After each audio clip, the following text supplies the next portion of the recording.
کچھ لوگوں نے آپ کے سر میں خاک ڈالی ہوتی ہے، انہوں نے آپ کو تذلیل کے اس مقام تک پہنچا دیا ہوتا ہے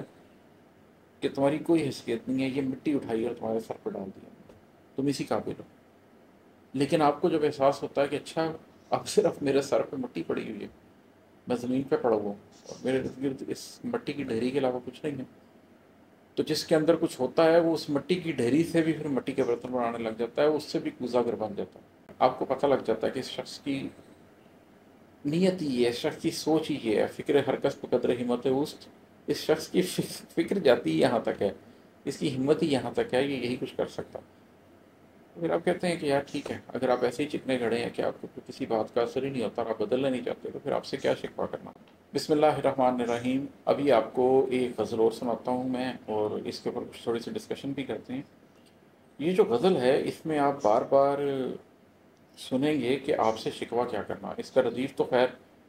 ہیں کوما آپ سے شکوہ کیا کرنا ہے بنتا ہے، لیکن جب آپ سنیں گے تو آپ کو اندازہ ہو جائے گا کہ کیا غزل ہے۔ اس کا بیک گراؤنڈ یہ ہے کہ زندگی میں کچھ لوگ ہیں جو اپنے آپ کو بڑا سمجھتے ہیں، اور جنہوں نے آپ کے ساتھ زندگی میں بہت سی زیادتیاں کی ہوتی ہیں، بہت سی تکالیف کی ہوتی ہیں، لیکن جب آپ پیچھے مڑ کر دیکھتے ہیں تو آپ مکافات کا ایک عجیب سلسلہ دیکھتے ہیں کہ آپ کے ساتھ جو جو ہوا اس نے آپ کے لیے خیر میں اضافہ کیا، اور جس شخص نے زیادتی کی اس کے لیے تکلیف میں اضافہ ہو گیا، اگرچہ آپ نے اس کی خیر ہی چاہی۔ بہرحال کی غزل میں آپ کو سناتا ہوں، یہ ہے کہ چھوڑیں صاحب آپ بڑے ہیں، آپ سے شکوہ کیا کرنا۔ چھوڑیں صاحب آپ بڑے ہیں، آپ سے شکوہ کیا کرنا، بازی ہارے آپ کھڑے ہیں، آپ سے شکوہ کیا کرنا۔ جب کسی شخص نے جو آپ سے عمر میں زیادہ ہو، عزت میں زیادہ ہو، مرتبے میں زیادہ ہو، اس نے آپ کے ساتھ زیادتی کی اور پھر آپ اس کو کچھ سالوں، ایک دہائی ڈیڑھ دہائی کے بعد دوبارہ ملے، تو آپ سوچتے ہیں کہ یار ایک تو یہ شخص مجھ سے بڑا ہے، اس سے کیا شکوہ کرنا، اور دوسرا سب کچھ کرنے کے باوجود یہ بازی ہار گیا اور میں جیت گیا ہوں، ہارے ہوئے اس شخص سے کیا شکوہ کرنا۔ یہ تو آپ کا ضمیر ہی گوارا نہیں کرتا کہ آپ مرے کو مارے۔ تو چھوڑے صاحب آپ بڑے ہیں، آپ سے شکوہ کیا کرنا، بازی ہارے آپ کھڑے ہیں، آپ سے شکوہ کیا کرنا۔ میرے سر میں خاک ڈلی تھی، میں کوزہ گر بن بیٹھا، میرے سر میں خاک ڈلی تھی، میں کوزہ گر بن بیٹھا، مٹی میں خود آپ گڑے ہیں، آپ سے شکوہ کیا کرنا۔ پھر اسی تناظر میں ہے کہ کچھ لوگوں نے آپ کے سر میں خاک ڈالی ہوتی ہے، انہوں نے آپ کو تذلیل کے اس مقام تک پہنچا دیا ہوتا ہے کہ تمہاری کوئی حیثیت نہیں ہے، یہ مٹی اٹھائی اور تمہارے سر پہ ڈال دیا، تم اسی قابل ہو۔ لیکن آپ کو جب احساس ہوتا ہے کہ اچھا اب صرف میرے سر پہ مٹی پڑی ہوئی ہے، میں زمین پہ پڑا ہوا ہوں اور میرے ارد گرد اس مٹی کی ڈھیری کے علاوہ کچھ نہیں ہے، تو جس کے اندر کچھ ہوتا ہے وہ اس مٹی کی ڈھیری سے بھی پھر مٹی کے برتن بنانے لگ جاتا ہے، اس سے بھی کوزاگر بن جاتا ہے، وہ اس تذلیل کو بھی استعمال کرتا ہے اور کوئی فن سیکھ لیتا ہے، وہ اس تکلیف کو بھی استعمال کرتا ہے اور اس کے نتیجے میں کچھ بنانے کا ہنر سیکھ لیتا ہے، ذات کی تشکیل کر لیتا ہے۔ جب اس کی ذات کو مٹی کر دیا جاتا ہے تو اپنی ذات کو دوبارہ گوندتا ہے، اس میں سے خمیر اٹھتا ہے، وہ اس خمیر سے دوبارہ اپنی ذات کی تشکیل نو کر لیتا ہے، اور پھر وہ پیچھے مڑ کر دیکھتا ہے کہ وہ لوگ جنہوں نے یہ سب کچھ کیا تھا، وقت ان کو تخت سے اتار کے زمین پہ لے آیا، عرش سے فرش پر لے آیا، اور وہ مٹی میں گڑے نظر آ رہے ہیں آپ کو۔ تو پھر آپ پوچھتے ہیں کہ اچھا اللہ نے مجھ پہ تو ایسا کرم کیا کہ میرے سر پہ خاک پڑی تھی، میں اس خاک کی وجہ سے کوزاگر بن گیا، اور تم فرش عرش سے فرش پر آ گیا، میں تم سے شکوا کیا کروں۔ مکافات عملی سب سے بڑی دشمنی ہے، مکافات عملی سب سے بڑی سزا ہے، ایسے میں کسی سے اور کیا سزا لینی جس کے ساتھ جو کچھ ہو رہا ہے وہ آپ دیکھ سکتے ہو کہ زندگی نے اس کے ساتھ کیا کیا، اور ہے کہ ہر جاتے دن میرا سکھ اور آپ کا دکھ بڑھ جاتا ہے، ہر جاتے دن میرا سکھ اور آپ کا دکھ بڑھ جاتا ہے، اپنی ضد پر آ پڑے ہیں، آپ سے شکوہ کیا کرنا۔ جب آپ دیکھتے ہیں کہ کچھ لوگوں نے غلط فیصلے کیے اور وہ ان غلط کے فیصلوں کی دن رات قیمت دیتے ہیں، اور آپ دیکھ رہے ہیں کہ آپ نے صحیح فیصلہ کیا ہے اور صرف آپ کے صحیح فیصلے کی وجہ سے آپ کی زندگی میں روز آسانی پیدا ہو رہی ہے، اور دوسرے کے غلط فیصلے کی وجہ سے اس کی زندگی میں مسلسل دکھ بڑھ رہا ہے، لیکن وہ شخص اپنے اس غلط فیصلے پر قائم ہے، اپنی ضد کے اوپر اڑا ہوا ہے اور اپنا نقصان کر رہا ہے، تو بھی آپ کیا کر سکتے ہیں؟ آپ دوسرے کو ہاتھ پکڑانے کی کوشش کر سکتے ہیں کہ آؤ میں تمہیں اس کنویں سے نکال لوں، لیکن اگر وہ منہ ہی دوسری طرف کر کے بیٹھ جائے تو وہ اس کنویں کے اندر پھنسا رہے گا۔ تو میں بھی ایسے کچھ لوگوں کو جانتا ہوں کہ وہ دیکھتے ہیں کہ ان کا دکھ روز بڑھ رہا ہے، وہ دیکھتے ہیں کہ جنہوں نے ٹھیک فیصلے کیے تو ان کا سکھ روز بڑھ رہا ہے، لیکن وہ اپنی ضد پر اڑے ہوئے ہیں۔ آپ ان سے کیا شکوہ کر سکتے ہیں؟ اور ہے کہ چوری اس پر سینہ زوری، وہ بھی 12-15 سال، چوری اس پر سینہ زوری، وہ بھی 12-15 سال، کیسے چکنے آپ کھڑے ہیں، آپ سے شکوہ کیا کرنا؟ کچھ لوگ ایسے ہوتے ہیں کہ وہ ٹس سے مس نہیں ہوتے، کہ وہ چوری بھی کرتے ہیں اور اس کے اوپر سینہ زوری بھی کرتے ہیں، اور یہ کام وہ ایک دن نہیں کرتے، ایک ہفتہ نہیں کرتے، ایک مہینہ نہیں کرتے، 10-10 سال، 12-12 سال ایسے ہی گزار دیتے ہیں۔ آپ کو پتہ لگ جاتا ہے کہ اس شخص کی نیت ہی ہے، اس شخص کی سوچ ہی ہے، فکر ہر کس بقدر ہمت وسط، اس شخص کی فکر جاتی ہی یہاں تک ہے، اس کی ہمت ہی یہاں تک ہے، یہ یہی کچھ کر سکتا۔ تو پھر آپ کہتے ہیں کہ یار ٹھیک ہے، اگر آپ ایسے ہی چکنے کھڑے ہیں کہ آپ کو کسی بات کا اثر ہی نہیں ہوتا اور آپ بدلنا نہیں چاہتے، تو پھر آپ سے کیا شکوہ کرنا؟ ایسے لوگوں کو بھی آپ ان کے حال پر چھوڑ دیتے ہیں۔ اور ہے کہ موم سی باتیں کر کے پہلے مجھ جیسوں کو رام کیا، موم سی باتیں کر کے پہلے مجھ جیسوں کو رام کیا، لیکن خود لوہے کے کڑے ہیں، آپ سے شکوہ کیا کرنا؟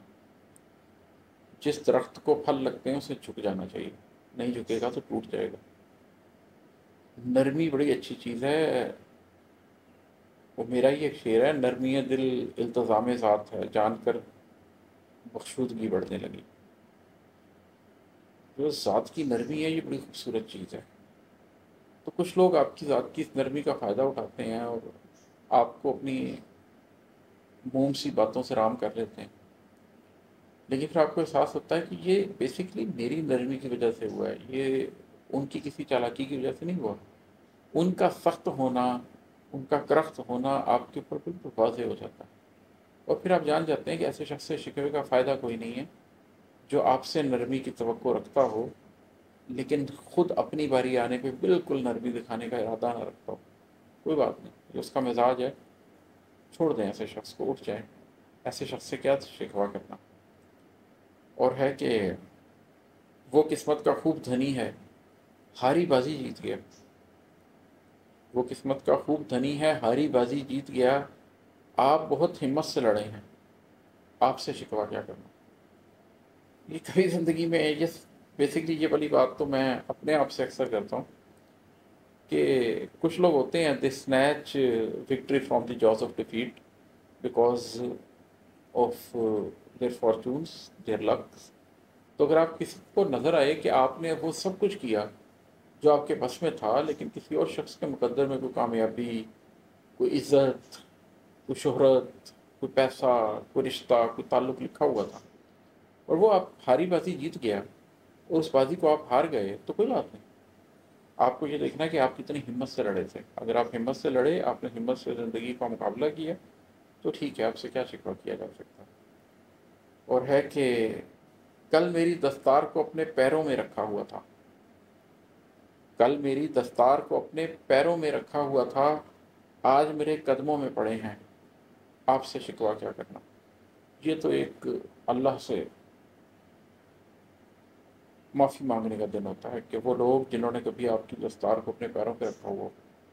آپ کا سر اپنے پیروں میں رکھا ہوا، جب وہ آپ کے قدموں میں آ کے گرتے ہیں نا، اس وقت آپ کی ایک عجیب ہی کیفیت ہوتی ہے، اس لیے کہ اس وقت آپ ایک طرف تو قادر ہوتے ہیں کہ آپ اس زیادتی کرنے والے شخص کے ساتھ اس سے 4 گنا زیادتی بھی کرنا چاہیں تو کر دیں، لیکن دوسری طرف آپ کے اندر سے یہ آواز آ رہی ہوتی ہے کہ نہیں، I am bigger than these things, میں اس لیول پر نہیں اتر سکتا جس لیول پر دوسرا شخص اترا تھا، اور پھر آپ اس شخص کو اٹھاتے ہیں اور گلے لگا لیتے ہیں۔ آپ اس کے ساتھ وہ نہیں کرتے، میں نے اپنی پوری زندگی میں یہی چیز محسوس کی ہے کہ وہ شخص جس نے آپ کی دستار کو بالکل پاؤں میں رگید ڈالا، اس وقت اگر اس پہ غصہ تھا بھی، اس وقت اگر یہ خواہش تھی بھی کہ انتقام لینا ہے، لیکن جب وہ شخص بالکل برباد ہو کے آپ کے قدموں میں آ گرتا ہے تو پھر انتقام کی خواہش ختم ہو جاتی ہے۔ انسانیت کا تقاضا پھر یہی ہے کہ آپ اس موقع پر پھر کچھ نہ کریں، معاف کر دیں، جانے دیں، اس لیے کہ بدلہ تو اس کے ساتھ ہے جو فرعونیت پہ اترا ہوا ہے۔ جب وہ فرعون رہا ہی نہیں، جب اس کے اندر کے قصبل ہی نکل گئے، جب وہ ختم ہی ہو گیا، تو پھر ایسے شخص سے کیا شکوہ کرنا؟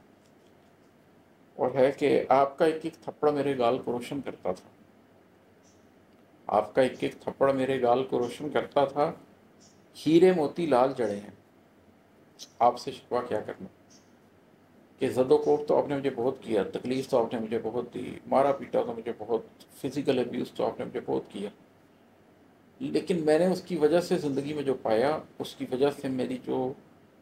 اپنی ذات کی عزت میری نظروں میں بڑھی، اور میں نے یہ فیصلہ کیا کہ میں زندگی میں کہیں پہنچوں گا، تو اب مجھے یہ لگتا ہے کہ یہ آپ نے مجھے تھپڑ نہیں مارے تھے، یہ آپ جو فزیکلی ابیوز نہیں کیا تھا، یہ ہیرے تھے، موتی تھے، لال تھے جو آپ نے مجھے جڑے ہیں، پتھر نہیں جڑے تھے، تھپڑ نہیں جڑے تھے۔ تو میں تو اپنی زندگی کے ان غموں کو، ان تکلیفوں کو، جن چیزوں نے مجھے زندگی میں برباد کیے، ان کو اپنی زندگی کے ہیرے، موتی اور لال سمجھتا ہوں، اور جنہوں نے وہ دیے ہیں ان سے کیا شکوہ کرنا؟ اس لیے کہ زندگی میں ایک سٹیج میں نے ایسی گزاری تھی جس میں مجھے یہ احساس ہوتا تھا کہ کاش مجھے موقع ملے زندگی میں واپس جانے کا، تو میں اپنی زندگی سے فلاں فلاں تکلیف، فلاں فلاں مزری، فلاں فلاں پین نکال دوں، فلاں فلاں بٹریل نکال دوں۔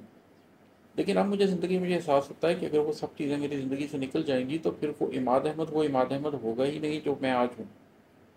ان سب چیزوں نے ہی تو میری تشکیل کی ہے،